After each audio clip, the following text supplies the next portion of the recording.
Hello बच्चों, कैसे हैं आप सभी। मोशन का फर्स्ट पार्ट हम कंप्लीट कर चुके हैं। सेकंड पार्ट आज पढ़ने वाले हैं। तो सेकंड पार्ट में देखो इतने सारे टॉपिक्स हमको पढ़ने हैं, ज़्यादा टॉपिक नहीं है, 3 topics. There are 3 topics we have to study and after that your theoretical part of chapter 1 will be completed and we will upload a next video containing numericals of this chapter। ठीक है, तो ये सारी चीज़ें अभी फटाफट से finish हो जाएंगी, ज़्यादा समय इसमें नहीं लगने वाला। देखो ग्राफ हमको पढ़ना है, तो ग्राफ पढ़ने के लिए आपको कोऑर्डिनेट ज्योमेट्री की नॉलेज होनी चाहिए। अगर आपको वो नॉलेज नहीं है तो कोऑर्डिनेट ज्योमेट्री का चैप्टर है क्लास 9th का, वो मैं अपलोड कर चुका हूँ, आप उसे यूट्यूब पर देख सकते हैं। आपका जो कंसेप्ट है वो अच्छा हो जाएगा। फिर भी मैं आपको बता देता हूँ कि कोऑर्डिनेट में एक्स एक्सिस और वाई एक्सिस, 2 एक्सिस लेते हैं हम। एक एक्सिस तो इधर है, इसको मैंने एक्स नाम दे दिया, ये हॉरिजॉन्टल है। और इसी के ही परपेंडिकुलर एक और एक्सिस हम ड्रॉ करते हैं, उसको मैंने वाई एक्सिस नाम दिया। जहाँ पर एक दूसरे को इंटरसेक्ट कर रहे हैं ये है 0। इधर एक्स की वैल्यूज़ हैं 1 2 3 4 एंड सो ऑन, और इधर वाई की वैल्यूज़ हैं 1 2 3 4 एंड 5, इस तरह से। ठीक है, तो ये एक्सिस हो गए, एक्स एक्सिस और वाई एक्सिस। एक्स एक्सिस और वाई एक्सिस, तो एक क्वांटिटी को हम एक्स एक्सिस पर लिखते हैं, स्पेशली जो इंडिपेंडेंट हो। इस पर हम कौन सी क्वांटिटी लिखेंगे? जो इंडिपेंडेंट हो। और वाई एक्सिस पर उस क्वांटिटी को लिखते हैं जो डिपेंडेंट हो। ठीक है, तो इसको ज़रा शॉर्ट फॉर्म में लिख लेते हैं। तो मैंने इसको इस तरह से लिखा, देखो इस तरह से, यहाँ एक्स एक्सिस और यहाँ वाई एक्सिस। एक्स एक्सिस पर एक क्वांटिटी लिखेंगे हम और एक वाई एक्सिस पर क्वांटिटी लिखेंगे, और इस तरह से हम ग्राफ को बनाना सीखेंगे। अब क्वेश्चन आता है, सर ये बताओ कि ग्राफ की ज़रूरत क्या है। ग्राफ की ज़रूरत ये है कि आप अच्छे से चीज़ों को, मतलब बहुत जल्दी से लर्न करना सीख जाते हो, समझने आ जाती है आपकी कि क्या चीज़ बता रहे हैं। क्रिकेट तो सबने देखा होगा। क्रिकेट जब आप देखते हो तो आपने देखा होगा, अगर पूरे मैच में अगर रन रेट बताया जाए तो वो ग्राफ से बताया जाता है। तो ग्राफ से आप देखते हो कि रन रेट कहाँ बढ़ा था, कहाँ घटा था, कैसा रन रेट रहा था। तो एक पिक्चर से ही, सिर्फ इस ग्राफ से ही आपकी समझ में आ जाता है कि रन रेट की जो हालात थे वो कैसे रहे थे। आपको बार बार हर बॉल हर ओवर को पढ़ने की ज़रूरत नहीं है।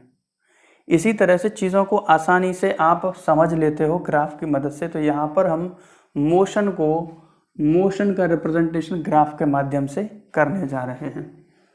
अब ये जो मोशन आप ग्राफिकली पढ़ोगे, इसमें आपको 2 तरह के ग्राफ पढ़ने हैं मेनली। एक तो ग्राफ है डिस्टेंस टाइम ग्राफ, या आप इसको कह सकते हो डिस्प्लेसमेंट टाइम ग्राफ। एक ही बात है, चाहे डिस्टेंस बोलो चाहे डिस्प्लेसमेंट बोलो ग्राफ के मामले में। ठीक, और एक है velocity time graph. Velocity time graph, distance time graph का मतलब, वेलोसिटी टाइम ग्राफ का मतलब, ये जो पहला टर्म है ये रहने वाला है वाई एक्सिस पर, और जो दूसरा टर्म है ये रहने वाला है एक्स एक्सिस पर।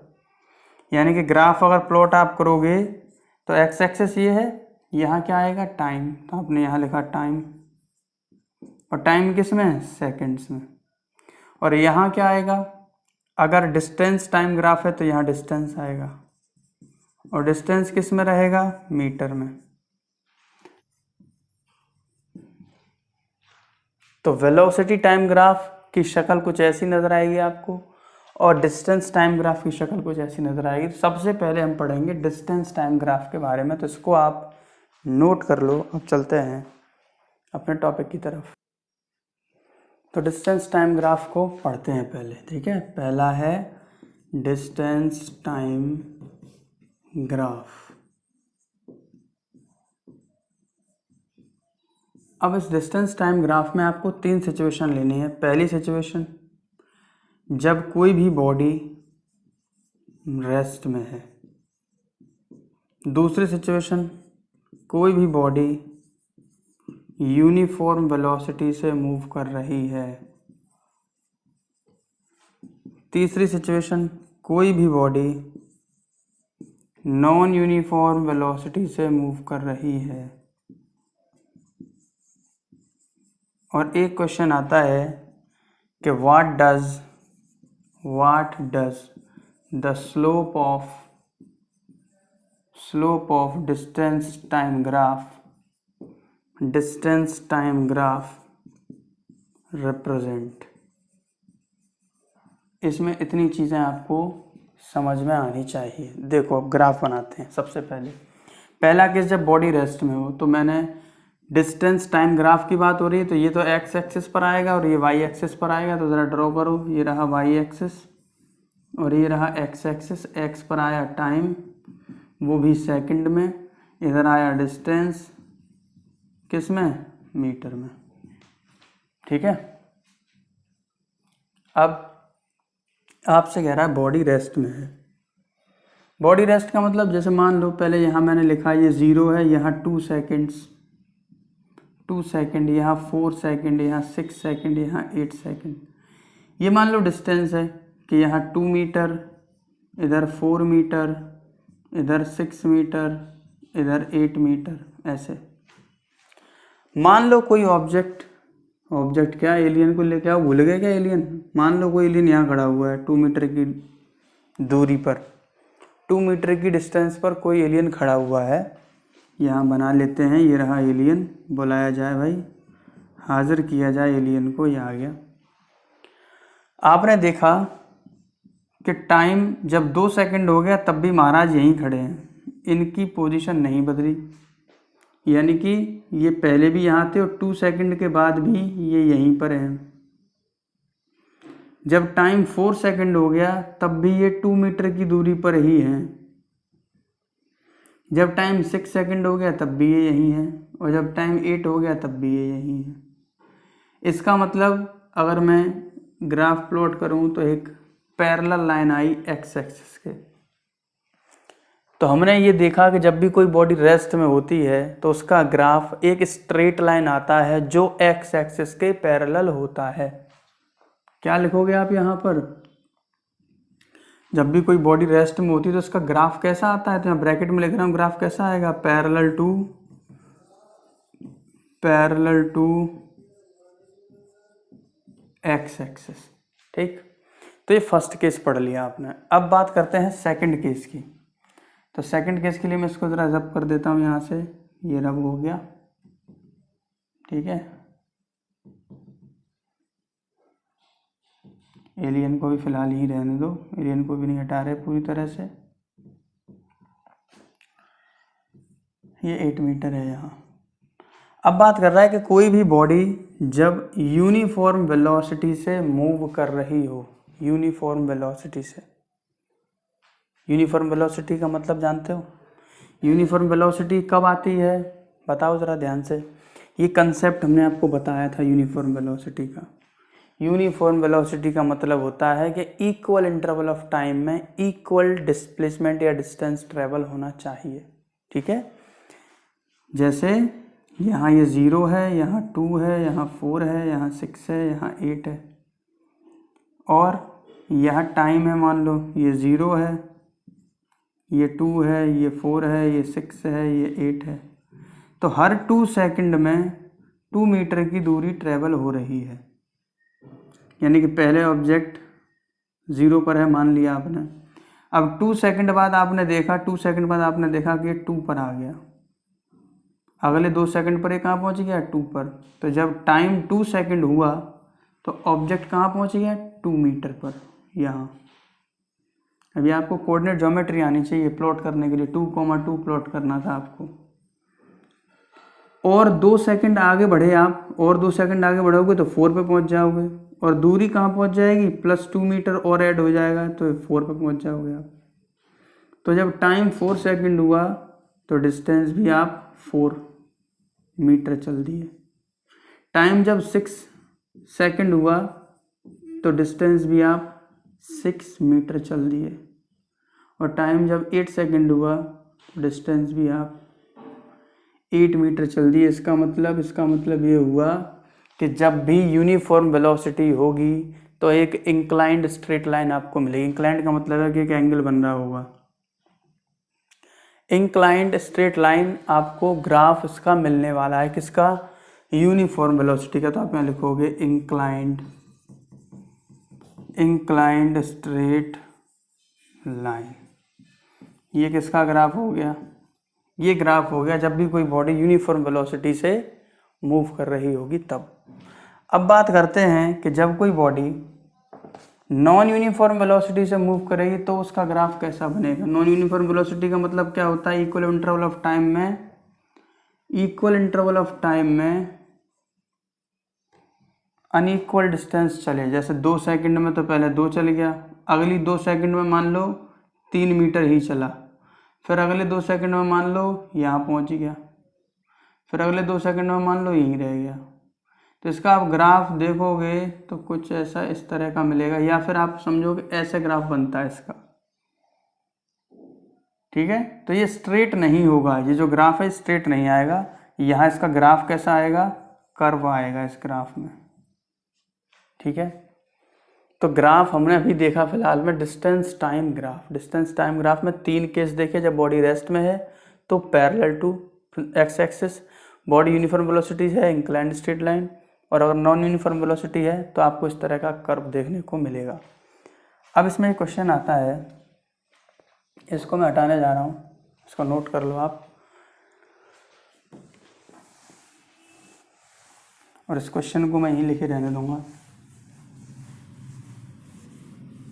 इसमें ये क्वेश्चन है कि ये बताओ कि अगर डिस्टेंस टाइम ग्राफ का स्लोप क्या रिप्रेजेंट करेगा। ये आपसे पूछा जाएगा कि मान लो ये आपने डिस्टेंस टाइम ग्राफ बनाया, यहाँ टी है, यहाँ डिस्टेंस लिख लिया मैंने मान लो, तो इसका स्लोप क्या बताएगा। तो पहले तो समझो स्लोप क्या होता है। तो स्लोप होता है intercept on Y axis upon intercept on X axis. Y axis की पर जो वैल्यू है वो अपॉन एक्स एक्सिस पर जो वैल्यू है वो, ये दोनों वैल्यू आपको कैलकुलेट करोगे तो आपको स्लोप मिल जाएगा।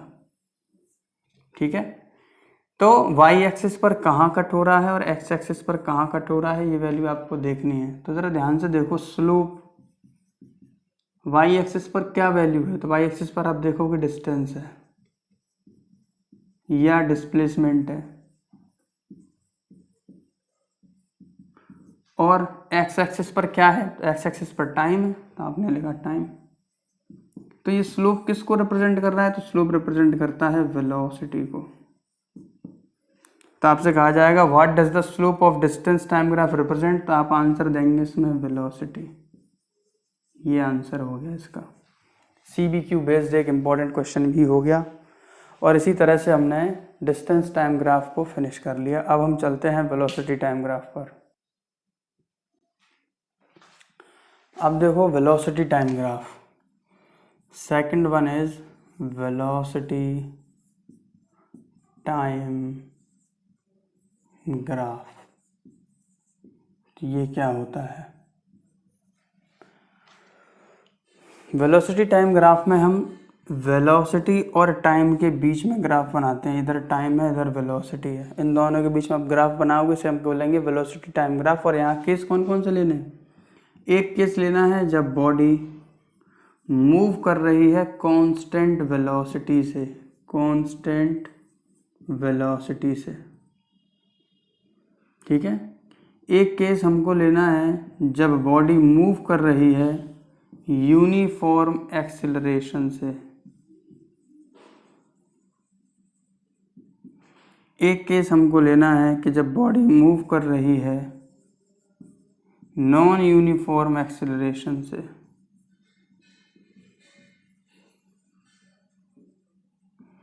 ये 3 केस हमको पढ़ने हैं। ठीक है, और आपसे ये पूछा जा सकता है इसमें CBQ के लिए इंपॉर्टेंट क्वेश्चन देखो। एक तो ये पूछा जा सकता है कि बताओ स्लोप क्या रिप्रेजेंट करेगा। दूसरा पूछा जाएगा area under curve, area under curve क्या रिप्रेजेंट करेगा। ये 2 क्वेश्चन आपसे पूछे जाएंगे। तो ज़रा देखते चलो। सबसे पहला क्वेश्चन है कि बॉडी अगर कांस्टेंट वेलोसिटी से मूव कर रहा हो, कांस्टेंट वेलोसिटी का मतलब समझते हो?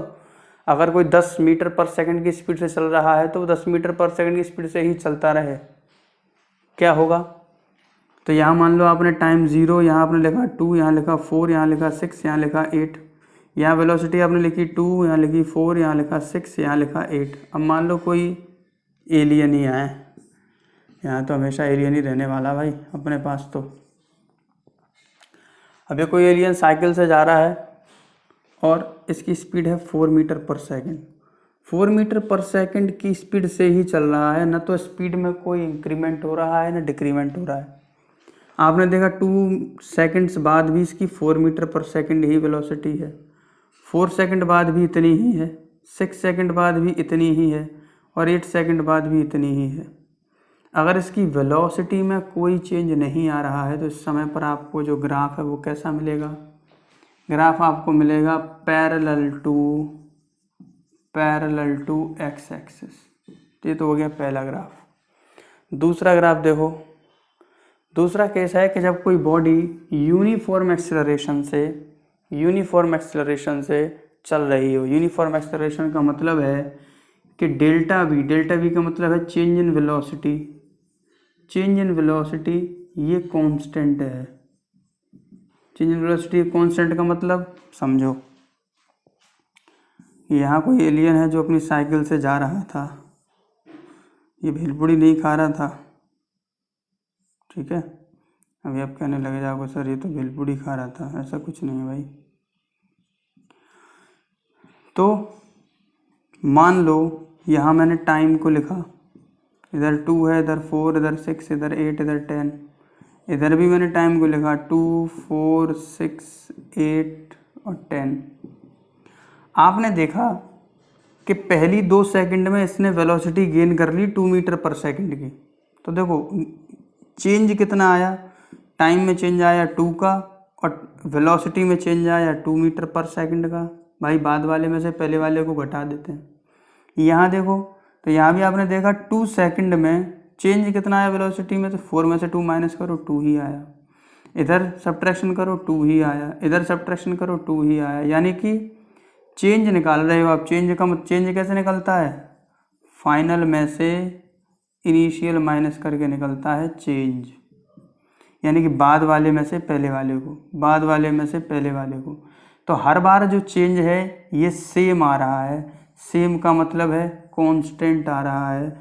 अगर चेंज कांस्टेंट है तो यहाँ किस चीज़ में चेंज आ रहा है? वेलोसिटी में। अगर वेलोसिटी में जो चेंज कांस्टेंट है तो उसको हम कहते हैं यूनिफॉर्म एक्सेलरेशन। तो चेंज इन वेलोसिटी कांस्टेंट है। चेंज इन वेलोसिटी का मतलब है कि जब 2 सेकंड हुए तो आपने देखा कि 2 मीटर पर सेकंड की स्पीड गेन कर ली। जब टाइम 4 सेकंड हुआ तो आपने देखा 4 मीटर पर सेकंड की स्पीड गेन कर ली। टाइम 6 हुआ 6 मीटर पर सेकंड, 8 हुआ 8। ग्राफ आपने बनाया तो ये ग्राफ कैसा बना भाई? ग्राफ कैसा बना? Inclined straight line.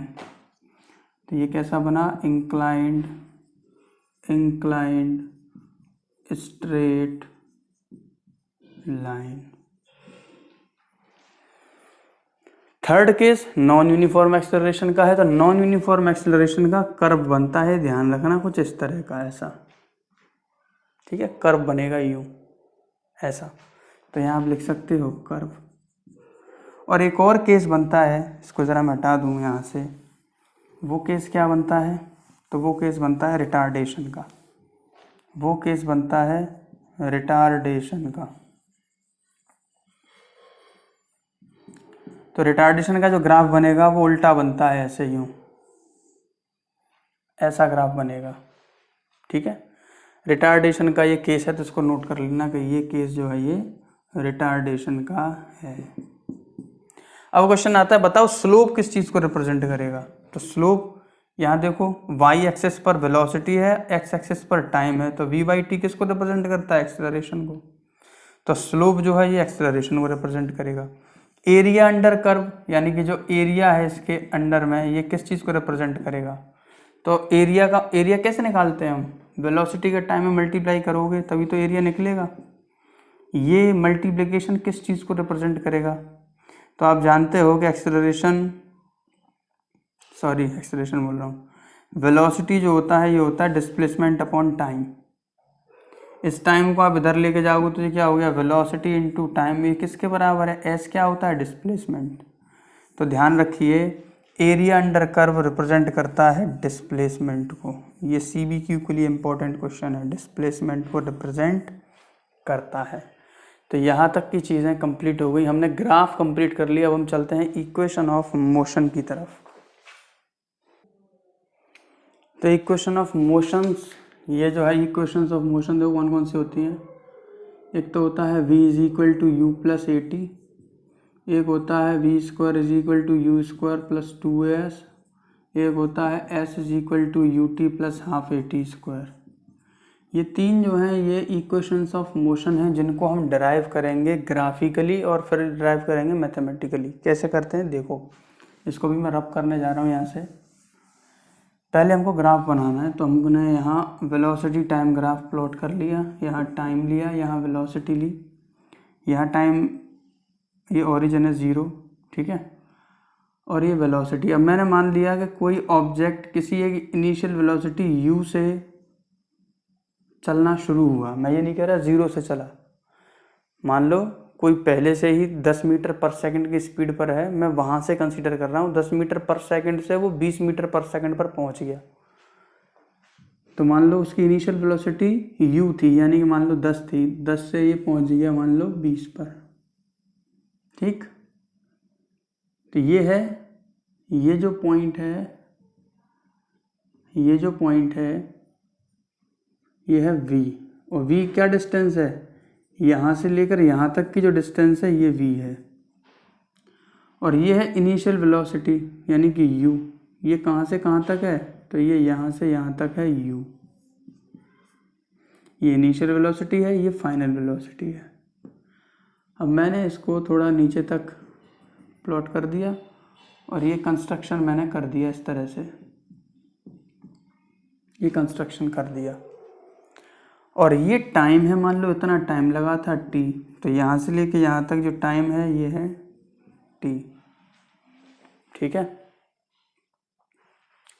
अच्छा मुझे यहाँ ज़रा नाम और इनका कर दूँ नामकरण। तो ये एक तरह से हो गया, मान लो A B C, और इस पॉइंट को D, ये E, ये F, ऐसा नाम दे दिया मैंने।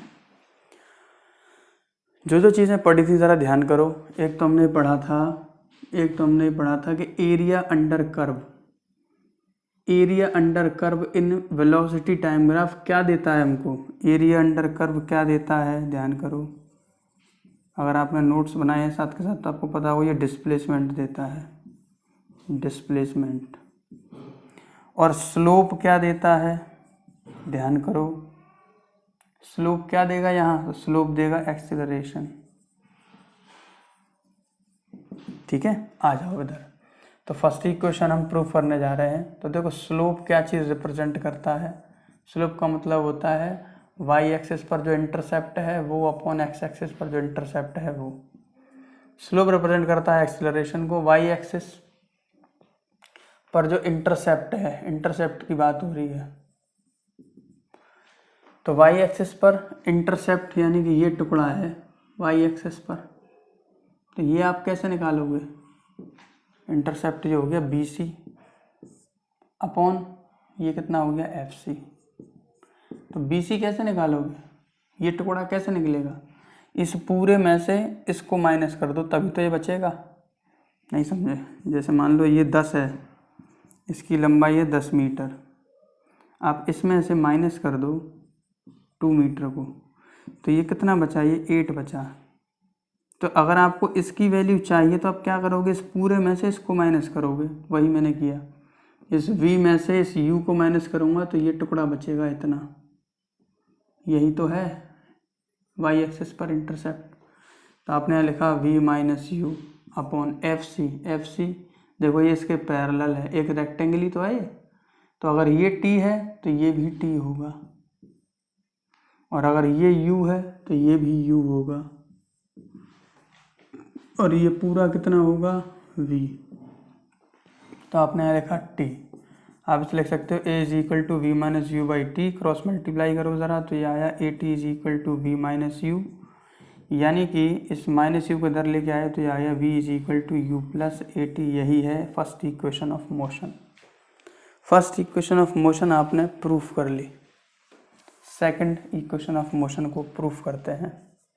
तो यहाँ हम बात करने वाले हैं area under curve. Area under curve, तो इस कर्व के अंदर का जो एरिया है ये पूरा आपको, ये पूरा जो दिख रहा है आपको, ये कैलकुलेट करना है ये। तो इस एरिया अंडर कर्व कैसे निकालोगे आप? तो ये आप निकालोगे area of triangle plus area of rectangle, ऐसे तो निकालोगे। अच्छा, एरिया अंडर कर्व रिप्रेजेंट किसको करता है? तो देखो यहाँ हमने लिखा था एरिया अंडर कर्व किसको रिप्रेजेंट कर रहा है? डिस्प्लेसमेंट को, यानी कि यहाँ लिखा आपने एस। डिस्प्लेसमेंट को हमने एस से रिप्रेजेंट किया। तो s is equal to area of triangle क्या होता है? 1/2 into base into height, plus area of rectangle कितना होता है? Length into breadth. तो ज़रा देखो यहाँ बेस कितना है ट्राइंगल का? तो ट्राइंगल का बेस तो हेरा टी, तो आपने तो यहाँ लिखा टी, प्लस हाइट, हाइट है ये BC। BC आप पहले निकाल चुके हो, कितना है BC बताओ भाई। हाइट कितना है ये? V माइनस यू, ठीक है, प्लस L कितना है? L into v. ये मान लो रेक्टेंगल है, रेक्टेंगल, रेक्टेंगल यही तो है, देखो ज़रा ध्यान से, ये रहा रेक्टेंगल। तो रेक्टेंगल की लेंथ कितनी है? U, और ब्रेथ कितनी है? T। तो ये हो गया U इंटू टी। अब ज़रा यहाँ हो 1/2 इंटू टी इंटू, तो देखो ज़रा V माइनस यू किसके बराबर था? AT के बराबर। आपने रखा AT प्लस UT। तो ये हो गया S is equal to 1/2 AT square plus UT, यानी कि यहाँ से आप लिख सकते हो S is equal to UT plus half AT square. यही है सेकंड इक्वेशन ऑफ मोशन, ठीक है। अब हमको चाहिए थर्ड इक्वेशन। तो देखो अभी हमने क्या पढ़ा था कि एरिया अंडर कर्व जो है किसको रिप्रेजेंट करता है? ये रिप्रेजेंट करता है डिस्प्लेसमेंट को, यानी कि एस को। तो हम ये देखो ट्रेपेजियम है ये पूरा, ये क्या है? ट्रेपेजियम। अलग बनाओ, देखो ऐसा बन रहा है ये ट्रेपेजियम है। इसमें ये है U, ये है V और ये है T। अब एरिया ऑफ ट्रेपेजियम कैसे निकालते हैं? ये होता है 1/2 into sum of parallel sides into perpendicular distance between them, यहाँ लिख लेता हूँ, इंटू परपेंडिकुलर डिस्टेंस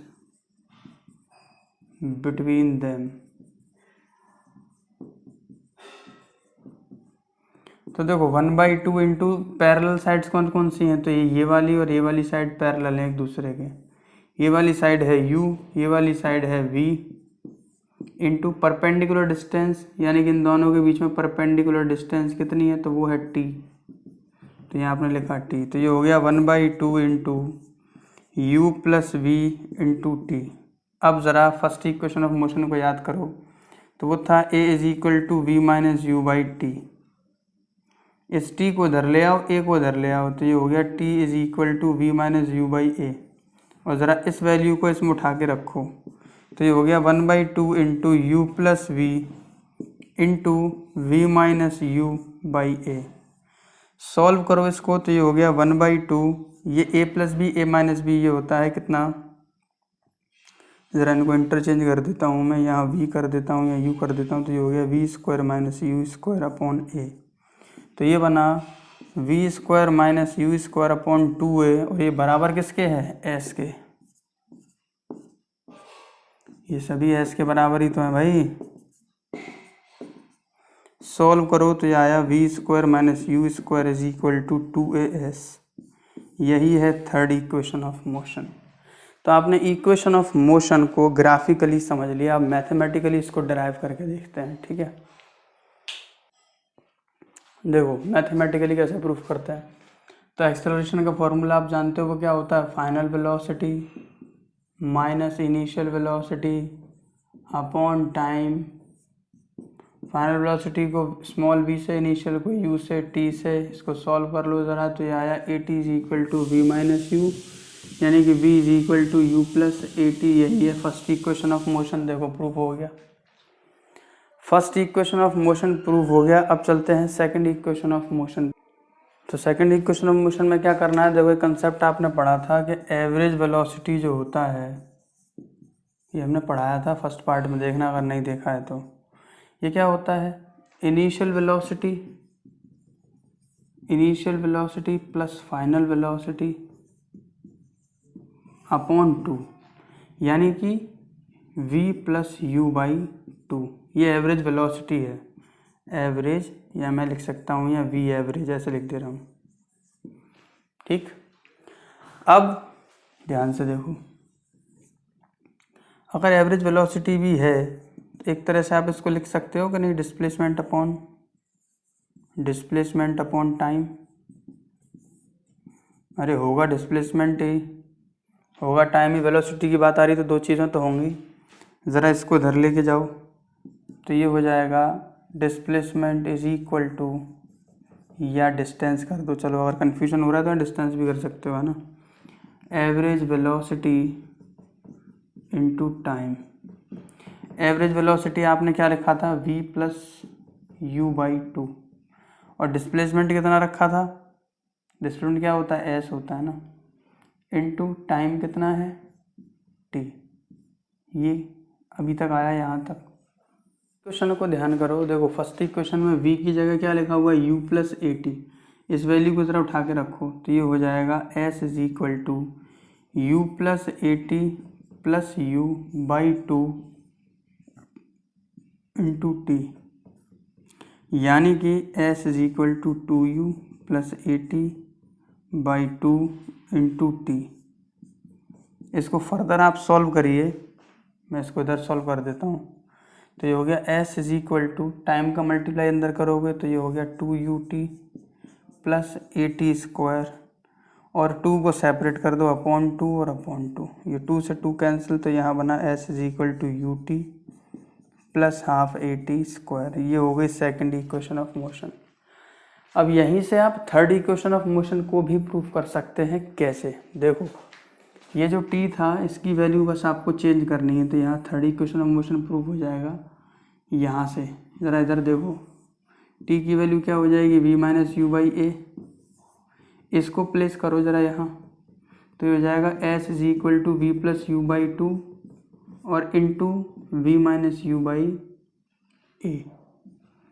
सॉल्व कर लो, तो ये हो गया s इज ये 2a को तो इधर ले जाओ, तो ये आ गया 2as, और ये कितना हो गया, v square minus u square. तो देखो ये आ गई third equation, v square minus u square is equal to 2as। तो ये प्रूफ हो गई इक्वेशन ऑफ मोशन दोनों तरह से। अब हम बात करने जा रहे हैं यूनिफॉर्म सर्कुलर मोशन के। अब एक छोटू सा कंसेप्ट और है, वो है यूनिफॉर्म सर्कुलर मोशन। इसको और समझ लो, यूनिफॉर्म सर्कुलर मोशन। तो कोई भी ऑब्जेक्ट जब सर्कुलर पाथ फॉलो करती है, यानी कि वो मूवमेंट कर रही है इन अ सर्कल, तब आप कहोगे कि ऑब्जेक्ट सर्कुलर मोशन कर रही है। ठीक है, तो when a body travels in a circular path, then we can say that it is moving in circular motion. ठीक है, अब जैसे वेलोसिटी आपको पता था, ये होता है डिस्प्लेसमेंट अपॉन टाइम, और इसका सरकमफ्रेंस आप जानते हो, सर्कल का सरकमफ्रेंस कितना होता है, 2 पाई आर होता है। तो इसकी वेलोसिटी क्या हो जाएगी, वो हो जाएगी 2 पाई आर बाई टी। एक चीज़ और ध्यान रखनी है इसमें, क्या कि जब भी कोई ऑब्जेक्ट सर्कुलर मोशन करता है तो उसकी जो डायरेक्शन है वो हर पॉइंट पर चेंज होती है। देखो अभी यहाँ आप देखोगे तो वेलोसिटी से जो मूवमेंट हो रहा है तो डायरेक्शन ये है, यहाँ आप देखोगे तो डायरेक्शन ये हो गई, यहाँ देखोगे तो डायरेक्शन ये हो गई। तो जब कोई ऑब्जेक्ट सर्कुलर मोशन करता है तो उसकी डायरेक्शन हर पॉइंट पर चेंज होती रहती है, ये ध्यान रखना है। और दूसरा चीज़ ये याद रखना है कि जब कोई ऑब्जेक्ट सर्कुलर मोशन कर रहा है तो जिस फोर्स की वजह से वो सर्कुलर मोशन में है उसको हम कहते हैं सेंट्रीपिटल फोर्स। सेंट्रीपिटल फोर्स, यानी कि कोई भी बॉडी जब सर्कुलर पाथ में मूव करे और यूनिफॉर्म स्पीड के साथ मूव कर रही है तो इस तरह के जो मोशन होता है इसको हम कहते हैं यूनिफॉर्म सर्कुलर मोशन। अब ये जो चैप्टर है ये हो गया है फिनिश। वीडियो कैसी लगी कमेंट में मुझे बताना। चैप्टर खत्म कर लिया है, न्यूमेरिकल्स भी इसके आएंगे। मिलते हैं नेक्स्ट वीडियो में, तब तक अपना ख्याल रखें, मास्क का यूज़ करें, सैनिटाइज करते रहें। Thank you.